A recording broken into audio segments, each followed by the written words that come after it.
Welcome back, students. In the previous video we discussed about the phylum Arthropoda. Today we will deal some more details regarding the next phylum, that is Mollusca, in the series of the chapter Animal Kingdom. So here some details, some special characters we will see regarding the phylum Mollusca. That is, this is the second largest phylum. This is the second largest phylum of animal kingdom. The first largest phylum is Arthropoda and the second largest phylum is Mollusca. And it is also containing a true coelom, that is Schizocoelom, and the body is divided into several regions: head, muscular, foot and hump. Okay, and here it is containing a mantle, and here this is also exhibiting a phenomena of torsion. Very important. Some important terms we have to know. You have to know about radula, mantle cavity,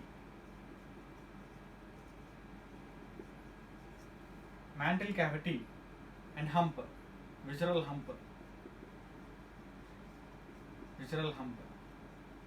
So if you observe, example, a type study animal of the phylum Mollusca is a snail. If you observe a snail,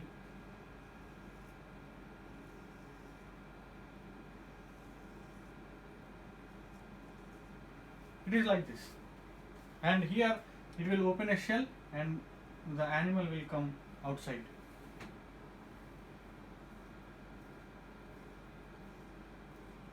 So here this is a visceral hump, and inside we are having the mantle, a soft layer, a soft tissue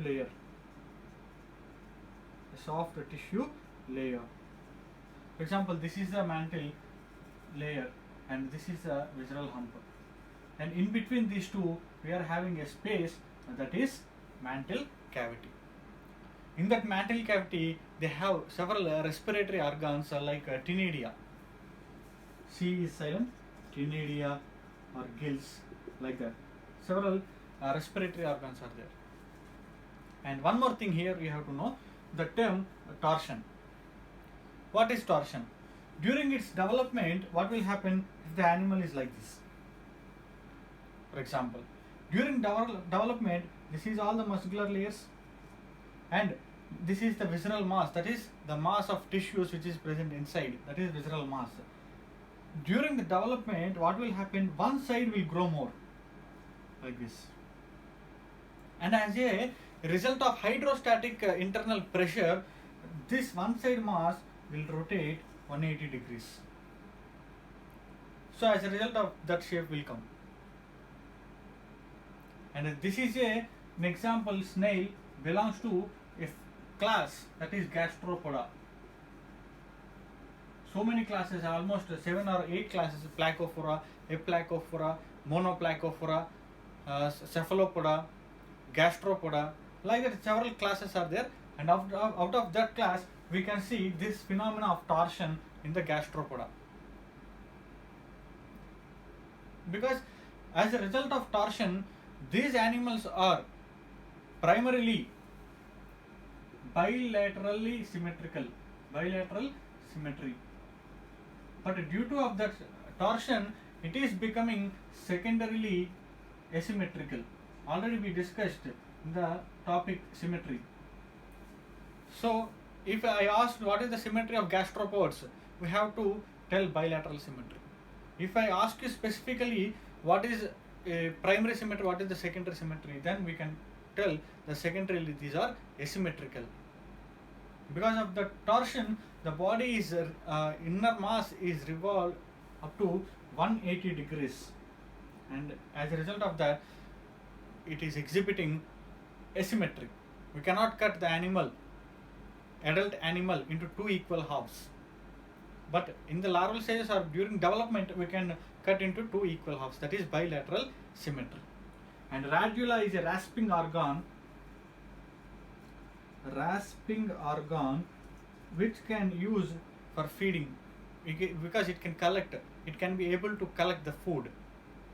So these are the different terms we have to know before we are starting the chapter, that is phylum Mollusca. Now going into the general characters of this phylum, we will see as usual the digestive system, the segmentation, symmetry, coelom, like this different characters we will discuss now.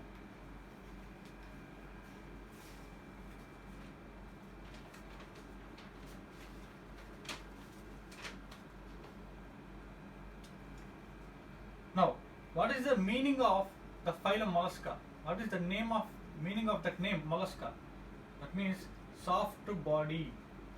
Mollusca means soft body. The second one, the significance of this phylum. The significance of this phylum is, this is the second largest phylum. Second largest phylum. And this body is unsegmented schizocoelomates.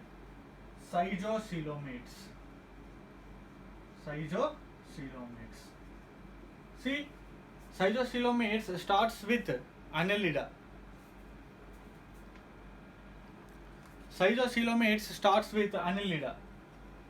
Annelida is having segmentation, that too homonymous segmentation. And the schizocoelom is also present in Arthropoda. And the segmentation is here segmented but heteronomous. But here the body is unsegmented schizocoelomate. You have to compare each and every character. The third one is habitat. This is present in marine, freshwater and terrestrial. All the three habitats these animals will present. Symmetry. Bilateral symmetry, but adult gastropods are asymmetrical. This is very, very important. Asymmetrical, because due to the phenomena of torsion, rotating of inner visceral mass up to 180 degrees towards one side. So as a result of that, the bilaterally symmetrical organism turns into asymmetrical organism. And the character coelom here is having schizocoelom. And next one is levels of organization. That is organ system of organization.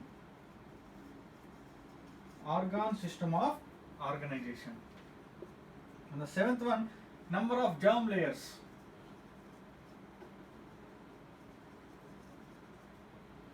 Those are triploblastic. That means ectoderm, middle mesoderm and inner endoderm. And segmentation.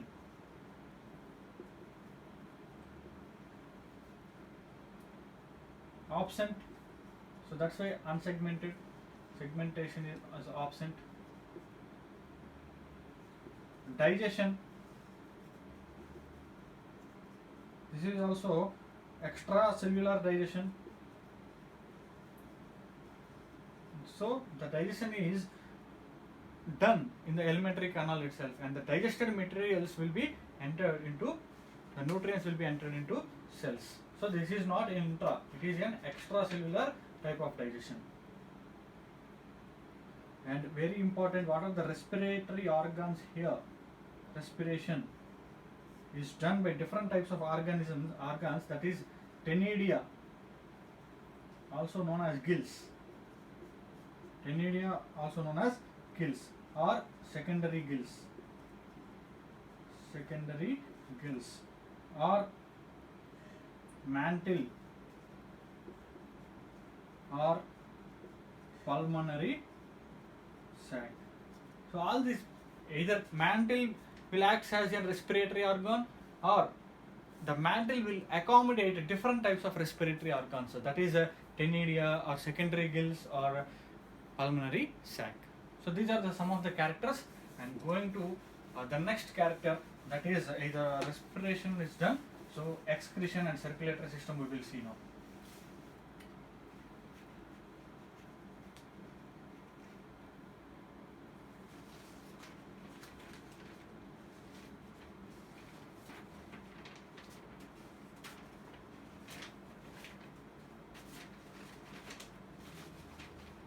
Now we will see the process of circulation.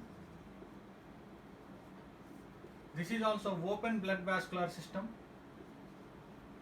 Open blood vascular system. But here an exception, important exception is there. A class that is cephalopoda. Cephalopoda class. Cephalopoda exhibiting closed blood vascular system. This is an exception here. And the next one is excretion. The next one is excretion. Here the well developed excretory system is there, that is done with the help of metanephridia.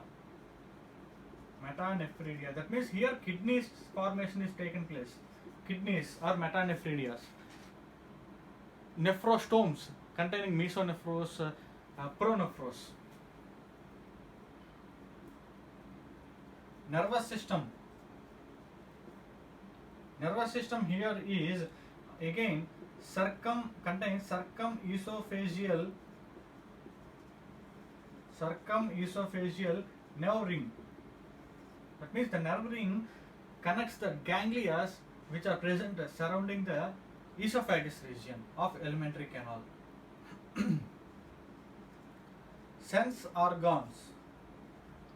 Here the sense organs are eyes, tentacles, statocysts, and the more and the peculiar which is present only here is Osphaeridia. These are present in the freshwater molluscans, and it will try to detect the change in pressure, and it will try to detect the predator also.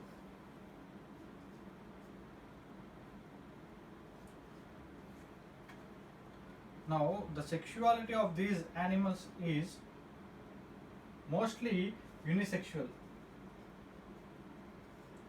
Mostly unisexual organisms these are.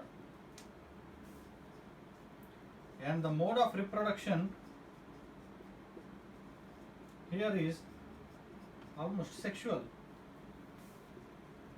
And the next character, that is reproduction. The reproduction is sexual, done. And the next one is fertilization. Fertilization here is external or internal fertilization. External, that means in the medium, that is maybe water. External or internal. Both type of fertilization types they exhibited by molluscans. And the development of larva, the development is either direct or indirect. Anything. So indirect means obviously it will contain the larval stages. So here there are different larval stages is there, trochophore and veliger. These are two types of larval forms which we can see in the marine molluscans. This is very important. And another larval form, glochidium. Glochidium is a larval form which we can see in the freshwater molluscans. So these are the different types of general characters which we can see in the phylum Mollusca. And the most important things are here, we can observe here is the sense organs, Osphaeridia, and the presence of metanephridia, and the exception regarding the blood vascular system is all the molluscans exhibiting open blood vascular system. But here, in the case of animals present in the class Cephalopoda, they are exhibiting closed blood vascular system. And the larval forms, finally, in the marine forms, we can observe the larval stages trochophore and veliger larvae. But in the case of freshwater animals, we can see the larval form, that is Glochidium. So these things you have to remember in the exam point of view. And the next concept, that is examples of the animals which are present in this phylum. So the common names, they may be asked in the examination in match the following type of questions. They will give the scientific name and they may ask the common names. So examples is, first one, Pila. Its full name is Pila globosa, that is apple snail. Pila, that is apple snail. And the second one is Pinctada. It is known as pearl oyster. We are getting the pearls, ornamental pearls from this molluscan, Pinctada. So it is like this. So it will open up and inside we are having pearl.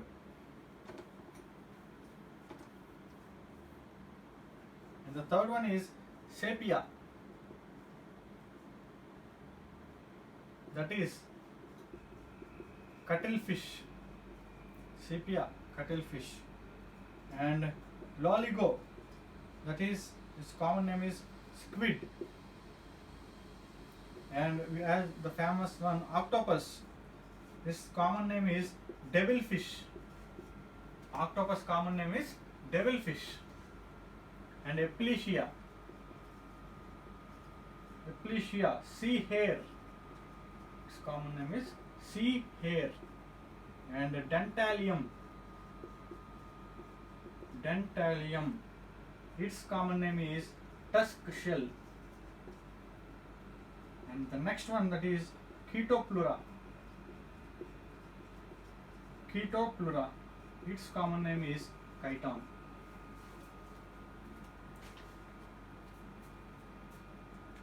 See, here we are having different examples from the different classes. As I discussed with you, it contains different classes like Aplacophora, Monoplacophora, Cephalopoda, Gastropoda, Scaphopoda. Like this, different classes are there. They have given examples from different classes here. There is no classification in your textbook, so it is not needed in the exam point of view. So you can know these examples and the common names. Like Pila, that is a snail. It looks like an apple shape, that is apple snail. And Pinctada, we are getting the pearls from here, Pinctada. So pearl oyster. Sepia, its name is cuttlefish. Loligo, squid. Octopus, we know that, octopus. Devilfish. And Eplesia, its common name is sea hare. And the Dentalium, that is tusk shell. And the Chaetoplura, that is chiton. So like this we completed up to molluscan phylum. And in the next videos we will discuss about another phylum, that is Echinodermata and then Hemichordata. Then we will go into vertebrates. And before going to the vertebrates, again I will discuss with you all the phylums at one place. So here we are writing all the concepts, all the different types of categories, the basis of classification generally under the general characters. So what we will do is, after finishing the Hemichordata, we will take all the phylums. For example,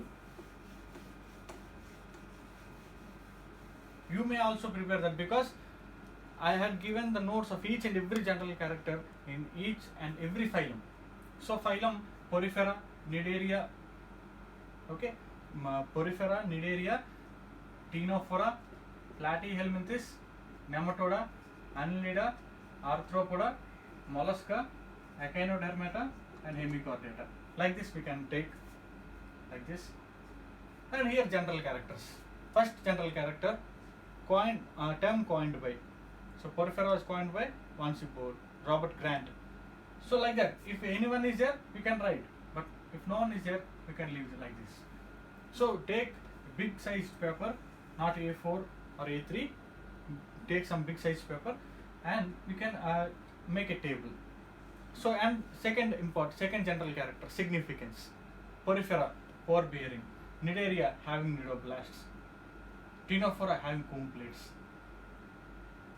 Like that, all the phylums we can maintain. So what is the use? All the general characters you can see in a single paper. So it is very important before going into the exam. So this revision will be 5 minutes. Otherwise, if you read each and every chapter, it will take total 1 hour for the invertebrate phylum. So like this, you prepare and make a chart once hemichordata is also finished, and submit to me. And within 2 days, we will finish the hemichordata and echinodermata. So after that, you start writing in the paper, and once we will finish echinodermata and hemichordata, please add on that. So start from today by taking different tables and compare each and every character. Almost 19 or 18 characters I had given in each chapter. So all the chapters, general character side heading, and if the character is not there, please put like this. If the character is there, you can write. So this is very helpful to you wherever you go. If you take this chart, the revision will be in 5 minutes. No need to bring all the notebooks regarding invertebrate phyla. So today we completed the phylum Mollusca. Tomorrow we will see echinodermata. Okay.